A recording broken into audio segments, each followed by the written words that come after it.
Just a few minutes of watching Ja, you just knew he was special. Wow, she's showing off tonight.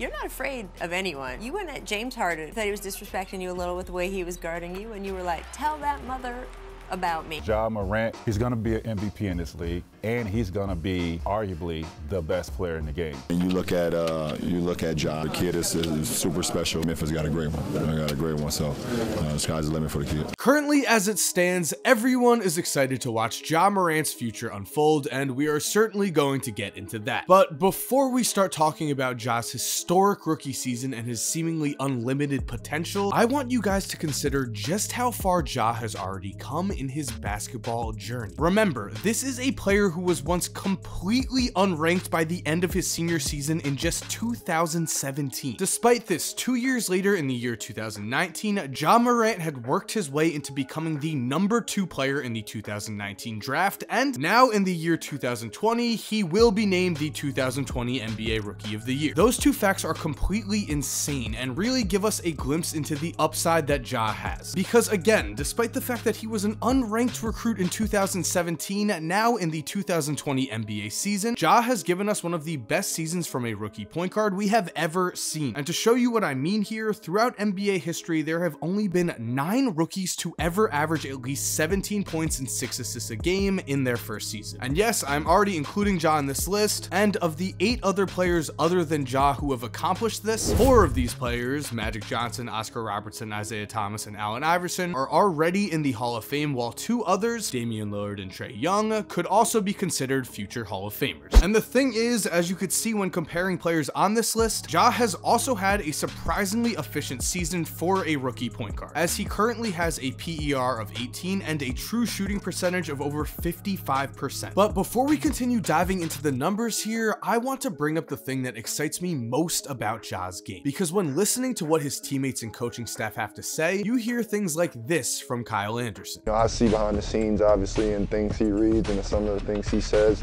out there. I'm surprised with his basketball IQ, how good it is, how he can read defenses. And on the court, that is clear. Time and time again, we have seen Ja make jaw-dropping passes and just high IQ plays. And listening to this mic'd up moment, we can see Ja's basketball knowledge on full display. DB, what corner you want? What corner? Roll. Brooks hits the 3. Told DB to go to that corner last play.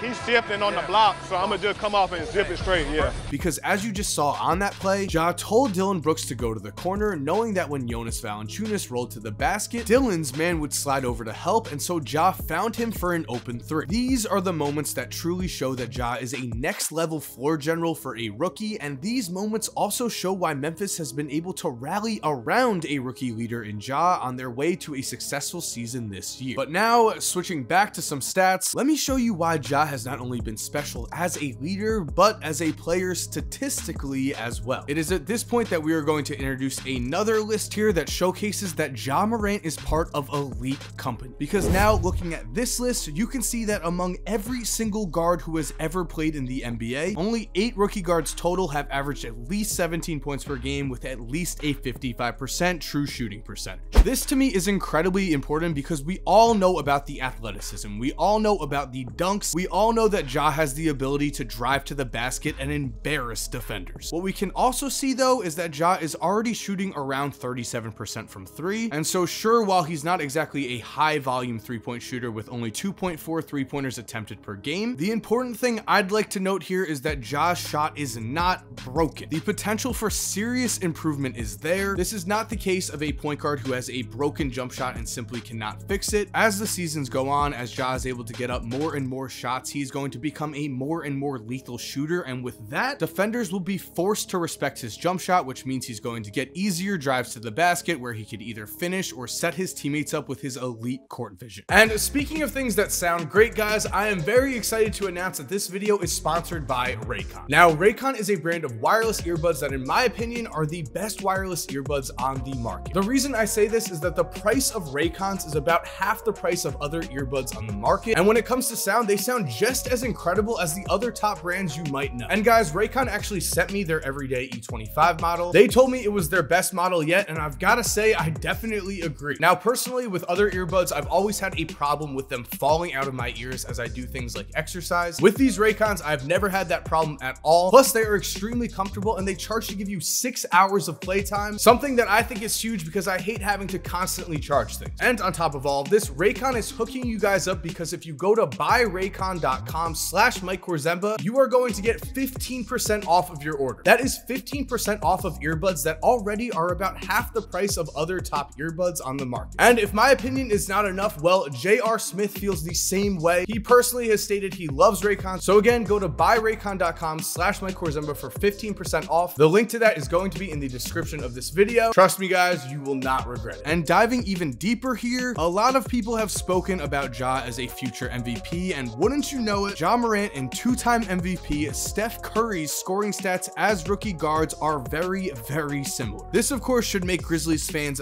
very excited for the future, and of course what makes them even more excited is the present, because unlike other rookie guards who did put up solid stats in their first season, Ja Morant's Grizzlies are actually winning games. Going back to the Steph Curry comparison here, the Warriors won just 26 games in Steph's rookie season and did not make the playoffs until his 4th season. Meanwhile, the Memphis Grizzlies, led by Ja Morant, currently sit as the 8th seed in the West, and if the Grizzlies do make the playoffs, that would mean that Ja would become just the 3rd rookie in history to lead a team that made the playoffs in both points per game and assists per game, joining 2 Hall of Famers in Michael Jordan and Elgin Baylor. And just like Michael Jordan's rookie season, Ja has had plenty of big moments too, as in just the 3rd game of his career, Ja would score 30 points on Kyrie Irving, including this clutch play. Morant picked up by Dinwiddie.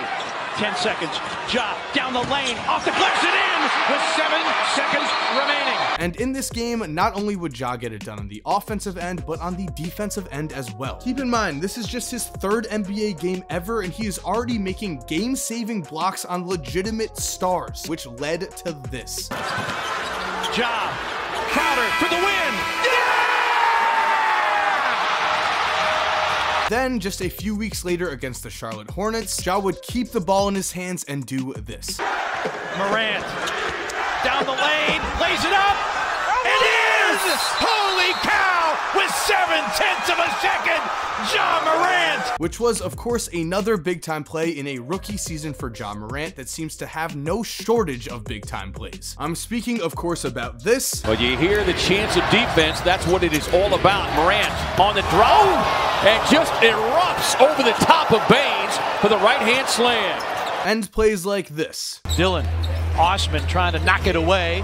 Sexton did knock it away, and Ja! This is Vince Carter over Frederick Weiss, almost. This Kevin Love dunk was actually so nasty that Love openly gave Ja respect about this on Twitter. And so when you consider the fact that as a rookie, Ja has already established himself as a big-time player, and when you consider that Memphis already has one solid building block to pair up with Ja, it does look like the future could be very bright for the Grizzlies. We can see that Jaren Jackson Jr. has the type of all-star potential that could make him the perfect dynamic duo with Ja in the coming years. Because as a second-year player, Jaren is averaging almost 17 points per game in just 28 minutes a game and is making 2.5 threes a night at the power forward position. He also is shooting about 40% from 3 this year, so right now it is looking like Jaren Jackson Jr. has the potential to be one of the better new age big men in the NBA as we move forward. But after Jaren Jackson Jr. is where the questions begin, because Dillon Brooks at times can be a bucket as he averaged 15.7 points per game this season, but he's also 24 years old and shot just 40% from the field. Jonas Valanciunas has put up solid numbers with around 15 points and 11 rebounds per game, but he is already 27, and at this point, it looks like any all-star potential is behind him. Brandon Clark has had a very solid rookie year and is perhaps the best prospect the Grizzlies have besides Ja and Jaren, with averages of 12 points and 5.8 rebounds a night on 62% shooting with a 22.3 PER, but even he is already 23 years old, so we're going to see just how much room for growth is left in his game. And then you have guys like Josh Jackson and Justice Winslow. Once two young and very promising players whose teams gave up on them. Can either of these guys develop into a starter level player at least? I guess we'll see. Again, there are a lot of questions here. But the thing is, despite these questions, Ja has led this team to a current place in the playoffs in the Western Conference, something that is incredibly impressive. And make no mistake, this is Ja's team. This is not a situation where a rookie is stepping in and filling a role for a group of established vets. Ja is the reason Memphis is currently in the playoffs, and the fact that the Grizzlies can already build a playoff team around a rookie is incredibly encouraging. Because in the NBA, as we all know, having a superstar on your team is almost a necessity to win a championship. And if he continues to progress, it looks like Ja might rise up and become a star for Memphis, which means from there, if the front office is able to make the right moves, we might be looking at a very scary team in the near future. And unfortunately, if Memphis does not make the right moves, we might be looking at the next great Lakers point guard. Lakers fans, you've had enough success, so hopefully that does not happen. As for now, guys, I do want to say thank you for watching. I hope you enjoyed today's video. If you did, make sure to leave a like. It helps out a ton. Also, if you're new to my channel, make sure to subscribe and turn post notifications on so you don't miss a video. And if you're already subscribed, thank you guys so much for supporting. You're awesome. We all know it. And as always, have an awesome day, guys, and cue that music. By the way, if you're still here while the music is cued, here are two videos I think you are going to love watching. All you have to do is just click on either one of them on the screen right here. And other than that, guys, again, have a great day and peace.